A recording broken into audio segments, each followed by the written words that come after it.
नमस्कार। श्रीमद् भगवत गीता के इस विश्लेषण में हम सबका स्वागत है। आज हम गीता के 9वें अध्याय के दिव्य ज्ञान में उतरने वाले हैं, जिसे राज विद्या भी कहा जाता है, यानी सभी ज्ञानों का राजा। ये पंक्तियां कितनी सुंदर हैं, है ना? ये उस गहरे रिश्ते को दिखाती हैं जो एक आत्मा का परमात्मा से हो सकता है।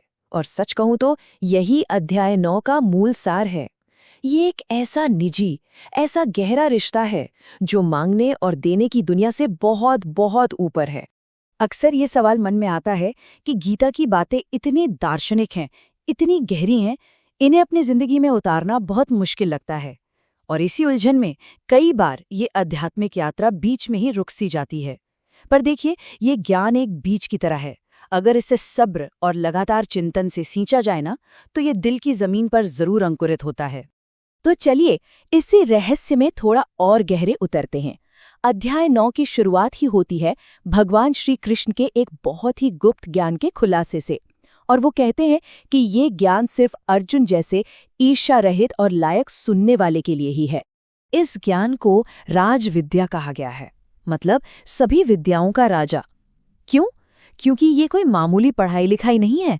अरे, ये तो वो दिव्य विज्ञान है जो हमारी आत्मा को सीधे परमात्मा से जोड़ता है और हमें जन्म मरण के इस चक्कर से हमेशा हमेशा के लिए आजाद कर देता है। तो इससे अगला सवाल खड़ा होता है, आखिर ईश्वर कौन है? उनका असली स्वरूप क्या है? तो इस अध्याय में भगवान कृष्ण अपने असली रूप को सामने लाते हैं। वो रूप जो हर जगह है, पर फिर भी किसी चीज से बंधा हुआ नहीं है। यहाँ भगवान के स्वरूप का एक बहुत ही गहरा विरोधाभास सामने आता है। सोचिए, वो हर जगह हैं, हर चीज उन्हीं से है, लेकिन फिर भी वो किसी भी चीज में बंधे नहीं हैं, सबसे बिल्कुल अलग हैं। और जानते हैं, यही विचार हमें आज़ादी देता है। ये दिखाता है कि एक इंसान भी इस दुनिया में रहते हुए इससे बिना जुड़े अनासक्त रह सकता है। अब इस गहरी बात को समझने के लिए एक बहुत ही कमाल का उदाहरण दिया गया है। जैसे तेज हवा हर जगह बहती है ना? पर रहती तो वो हमेशा आकाश में ही है और आकाश पर उसका कोई असर नहीं होता। बिल्कुल वैसे ही सारे जीव भगवान में ही बसे हैं, पर भगवान उनसे पूरी तरह निर्लिप्त, अलग रहते हैं। इसके बाद भगवान इस पूरे ब्रह्मांड के चक्र का रहस्य बताते हैं। वो कहते हैं कि हर कल्प के अंत में, मतलब ब्रह्मा जी के एक दिन के अंत में, सारे प्राणी उनकी ही प्रकृति में समा जाते हैं। और फिर जब अगला कल्प शुरू होता है तो वो उन्हें उनके कर्मों के हिसाब से फिर से प्रकट कर देते हैं। ये चक्र चलता ही रहता है। अच्छा, तो अगर ईश्वर का स्वरूप ऐसा है, तो सवाल ये उठता है कि उनसे जुड़ने का, मुक्ति पाने का सबसे सही रास्ता क्या है? तो अगला हिस्सा हमें इसी सवाल का जवाब देता है। यहाँ पर ना भगवान बहुत साफ साफ दो रास्तों और उनके अंजाम की तुलना करते हैं। देखिए, जो लोग देवताओं की पूजा करते हैं वो स्वर्ग जरूर पहुंचते हैं, लेकिन वो मंजिल टेम्पररी है। जैसे ही उनके पुण्य खत्म होते हैं, उन्हें वापस इस दुनिया में लौटना पड़ता है। लेकिन जो लोग सीधे परमेश्वर की भक्ति करते हैं वो परम धाम को पाते हैं, जहां से वापसी नहीं होती। ये बात एक गहरे सच पर जोर देती है कि हमारी पूजा का जो केंद्र है वही हमारी आखिरी मंजिल तय करता है। भगवान कहते हैं, जो जिसकी पूजा करता है वो उसी को पाता है। कितना सीधा लेकिन कितना गहरा संदेश है ये। और अब हम इस चर्चा के सबसे दिल को छू लेने वाले, सबसे भावुक हिस्से पर आ गए हैं।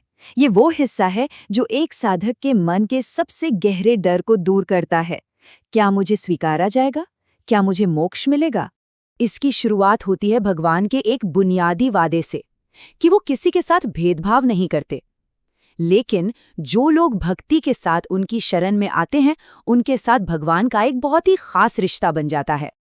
ये एक बहुत ही जबरदस्त आश्वासन है। भगवान कहते हैं कि किसी का अतीत कितना भी बुरा क्यों ना रहा हो, अगर वो सच्चे दिल से भक्ति करता है तो सच्ची भक्ति की आग उसे पूरी तरह से बदलकर पवित्र बना सकती है। और फिर आता है ये आखिरी, सबसे अटूट वचन। ये दिव्य सुरक्षा का सबसे बड़ा वादा है जो एक भक्त को हर तरह के डर से आज़ाद कर देता है। भगवान अपने भक्त की रक्षा की जिम्मेदारी खुद लेते हैं। भगवान का ये वचन सिर्फ एक दिलासा नहीं है, ये एक पक्की प्रतिज्ञा है। वो अपने भक्तों को वो सब कुछ देते हैं जो उनके पास नहीं है, और जो कुछ उनके पास है उसकी रक्षा भी खुद करते हैं। ये पूरी सुरक्षा और परम कल्याण का वादा है। तो फिर इन सारी बातों का निचोड़ क्या है? जिंदगी में इसे कैसे उतारें? रास्ता बहुत सीधा है। अपने हर काम को, खाना, काम करना, दान देना, सब कुछ भगवान को एक भेंट की तरह समर्पित कर दे। जब हम इस समर्पण भाव से काम करते हैं तो हमारे कर्म हमें बांधते नहीं हैं। ये अध्याय हमें सिर्फ फिलॉसफी नहीं सिखाता, बल्कि जीवन जीने की एक कला सिखाता है। अब सवाल ये उठता है कि हम अपनी रोजमर्रा की जिंदगी के छोटे बड़े कामों को एक दिव्य भेंट में कैसे बदल सकते हैं। इसी विचार के साथ जय श्री कृष्ण।